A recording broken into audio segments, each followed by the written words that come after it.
Well, the marathon bombing was certainly one of the defining moments for Deval Patrick's career, and Governor Deval Patrick joins me. It's good to be with you. 6 months. I mean, in some ways it's dragged, in some ways it's passed very quickly, but have we all moved past it, do you think? Are you still thinking about it? I mean, I live downtown, so Copley is back to the way it was. I went to the Forum the other day, but it's not as intense as it was. Well, it's hard to maintain that level of intensity for, I mean, it was incredible. And I still think back, you know, on the shock and the horror of it and how much happened in the span of 5 days' time, 4 days' time. It's still hard to process some of it, although I will say that it still moves me how everybody stepped up. Everybody, you know, the law enforcement, the medical professionals, the first responders, the regular old citizens on the street and up and down the corridor and throughout the up and down the race route. And throughout the Commonwealth, who just showed incredible professionalism and kindness. I was touched by it, too, all the notes people left. Yeah. You just took a trade trip to Canada. We did. Where did you go, and did you get anything for us? Well, that was the point of going. We went to Toronto and Montreal, and we spent time with representatives of their innovation sectors, the financial sector, the digital gaming, which is a big deal in Montreal, life sciences and biotech. I gave a keynote address at their wind conference, wind energy conference in Toronto. So we were meeting counterparts of the areas we focused on here. Canada is already our largest trading partner in some respects. The questions there were, why haven't you come to see me before? And it's also an important tourist source for us. So we built some new relationships and see some opportunities to build from here. So we don't have anything yet. You didn't score anything. No, what trade missions today aren't about coming back with orders for widgets. It's about building relationships and making sure people here who have something to offer know people there who have something to offer, and opening those doors for others to walk through. The whole hullabaloo over the tech tax, that was supposed to bring in about $160 million in revenue. We've now dialed that back, given it a gone. Right. How do you replace that, for starters? Do you have a plan? That's a hard one. I mean, it's hard to make a plan when you're dealing with people in the legislature who keep taking things off the table, who keep saying not that, not that, not that. And I understand why they are. They're concerned, as I think legislatures ought to be, about raising taxes on people, and they're particularly concerned about doing that in an upcoming political season. I get that too, but no one at this point has to be convinced that we have an awful lot of unmet needs, particularly in transportation. And the bill that was ultimately passed over my veto is still a step forward. It's not the status quo. It does make some resources available, but the next governor and the next legislatures are going to have to come back to this. If this was such a bad idea, how did this happen? How did it get put into place in the first place? What's that, the tech tax? The tech tax. Well, there's a long tortured history around this. Forget it then. Yeah, right. I mean,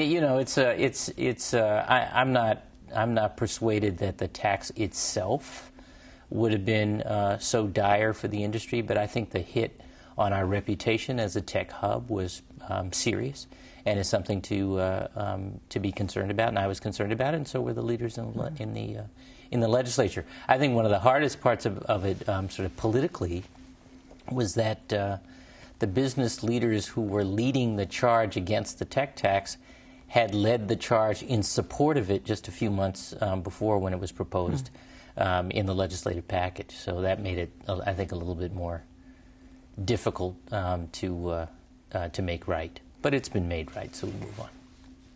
Embattled Westfield State President Evan Deval, who I need to disclose is a close personal friend. I've known him for over 40 years. Been accused of misspending school money and commingling funds, personal and the school funds, and taking trips that are described as lavish. How should this end? Should he turn in his resignation? Well, I'm not sure how it should end. I don't think it's going to end I don't think it's going to be a necessarily happy ending. I just hope it comes soon, to tell you the truth. Well, might it come this week? I know Evan as well, and like him. In fact, I saw him this weekend. We were at the same event out in same play out in the Berkshires.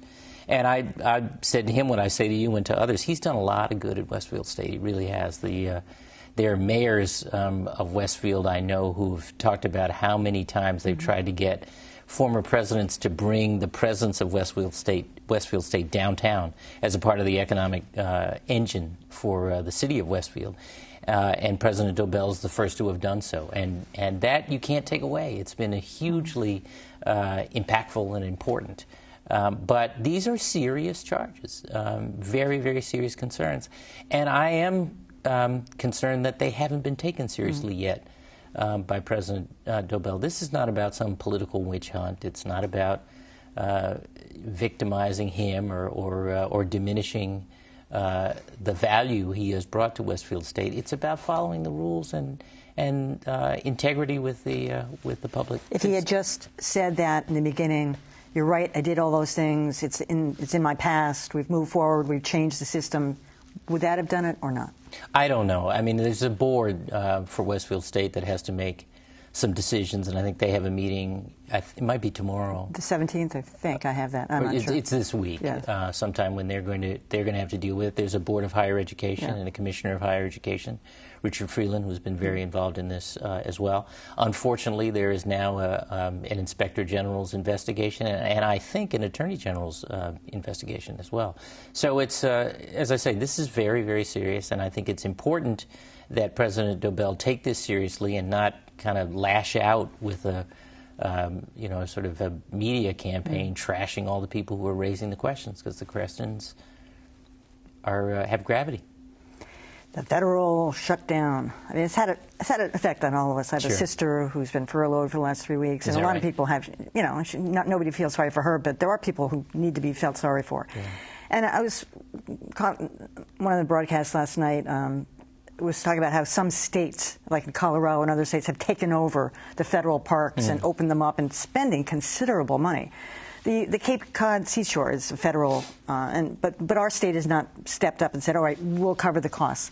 Is that because you can't, or you want to make a point about it? Why not? Oh, no, this isn't about making a point. I mean, Colorado, God bless them, has... It might not have been Colorado, but it was one of the states. Has oil and gas. We don't have those kinds of resources. Our budget is very, very tight, and there is no way that the Commonwealth of Massachusetts could make up the gap left by prolonged federal shutdown. We are, as it is, spending, I think it's about $250,000 a week to try to plug a hole at the Massachusetts National Guard, the civilian employees at the Guard who would otherwise be furloughed. But the longer this lasts, the worse it is for a whole host of vulnerable people and the conveniences and services that everybody depends on as well. All right, so we're in the middle of another race here, another race for governor. We've had a lot of races in the last couple of years. No kidding. We've got election fatigue, but governor's race, you're bound to be the subject of a couple of the campaigns, things you did right, things you did wrong. So why don't you just get it out here right now? What are the flaws you can point to? All right, go ahead and pick on me for this, right? Yeah, I mean, I suspect that's a part of what I'll have to listen to. But you know what, I'm proud of the work we've done. I'm really, we're first in America in student achievement, in healthcare coverage, in energy efficiency, in economic competitiveness, in the run-up in clean tech jobs. We have the strongest balance sheet we've had, I think, in a generation, the highest bond rating the state has ever had. No, we're not done. If we were done, there wouldn't be a need for another governor, I suppose. But you're never going to give him a list. You always want to keep moving forward. And, of course, there are things I wish we had accomplished, but you got to leave something for the next guy or gal to do. All right, well, here's one for them. So I'm driving home from upstate New York yesterday, and every couple miles there's this flashing sign that says... Tolls are coming. Tolls coming. You were out there, too. I said, you know what they should have done? They should have just sprung it on everybody. Just don't even let you know. Anyway. Yeah. Tell me again why that has to happen. Yeah, I mean, Governor Well took them away in '96. It was Give me the Reader's Digest version. It was a great political stunt to take them away.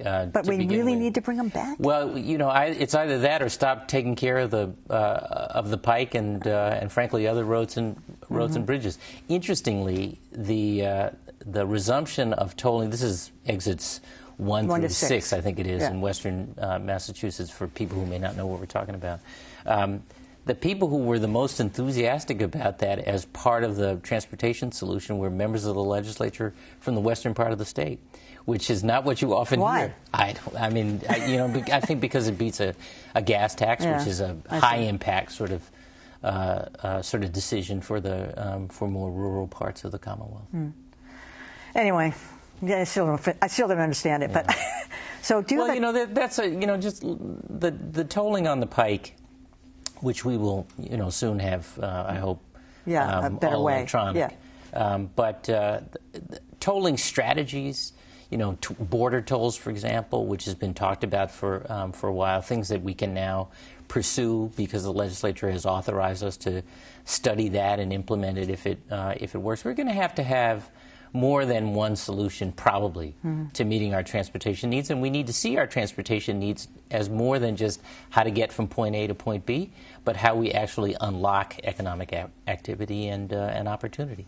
I was watching Channel 5 last night. Great job they did on a special on the Boston Marathon bombings, and there you were with Mayor Menino. I thought, wow, this is going to be all coming to him. Menino will be out of office in November, and we think of the two of you as partners in so many ways. He's been a great partner. Do you have a dog in the fight for the current mayor's race? No. They've both been helpful to me, and I think of them as political friends and really good people. And you haven't moved to Boston yet, so you can't vote? Not yet, no. Are you going to? I hope one day. Yeah. But did you have a favorite? I know what you're asking.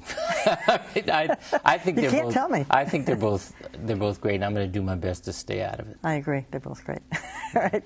Governor Deval Patrick, as always, thank you for coming. Good to be with you. And that is it for Greater Boston. I'm Emily Rooney. Thanks for watching.